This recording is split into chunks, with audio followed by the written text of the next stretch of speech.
11টা আমি অনেকগুলো কেন্দ্র ঘুরে দেখেছি। মানুষের মধ্যে একটা ঈদের আমেজ দেখলাম, আনন্দ উচ্ছ্বাস।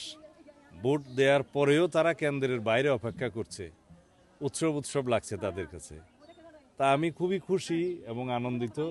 আমার মতো সবাই, সব নাগরিকই আনন্দিত, সব ভোটারই আনন্দিত। আমার মনে হয় যে দীর্ঘ 17 বছর পরে এইরকম একটা পরিবেশে ভোটাধিকার প্রয়োগের জন্য এই জাতি অপেক্ষা করছিল। সমগ্র জনগণ সংগ্রাম করেছে, আন্দোলন করেছে, রক্ত দিয়েছে আজকের জন্য।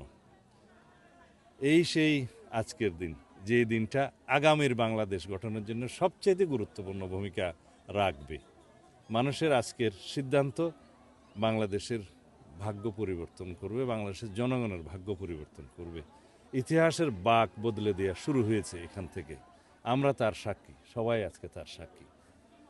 যাই হোক, আশা করি শেষ পর্যন্ত সব কিছু শান্তিপূর্ণভাবে সমাপ্ত হবে, মানুষ ভোট দিতে পারবে এবং আগামীকালকে ইনশাআল্লাহ ভোরবেলাতেই, তার মধ্যেই আশা করি সমগ্র জাতি এই নির্বাচনের রায় পাবে।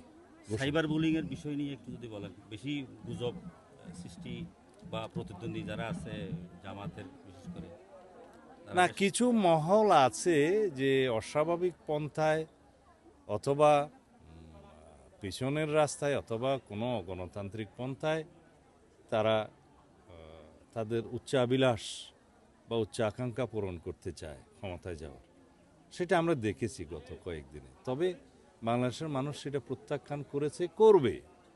আর সাইবার বুলিং ইত্যাদি যেগুলো আছে, এগুলো এখন ডিসইনফরমেশনের এবং মিস ইনফরমেশন তো বলবো না, ডিসইনফরমেশন বলবো, এগুলোর একটা পার্ট হয়ে গেছে।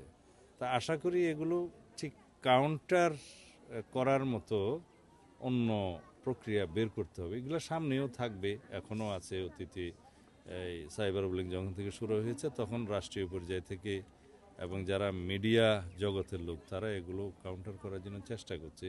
নির্বাচন কমিশন খুবই আন্তরিক ছিল যাতে আর্টিফিশিয়াল ইন্টেলিজেন্সের মাধ্যমে বিভিন্ন রকমের যাতে গুজব বা ডিসইনফরমেশন ছড়াচ্ছে সেটাকে কিভাবে কাউন্টার করা যায়।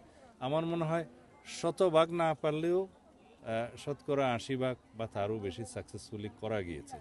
এগুলো আমরা ধর্তব্যের মধ্যে আনছি না।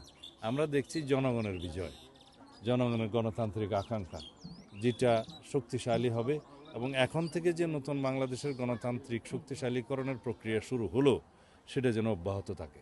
এটাই আমাদের প্রত্যাশা, অঙ্গীকার, প্রতিশ্রুতি।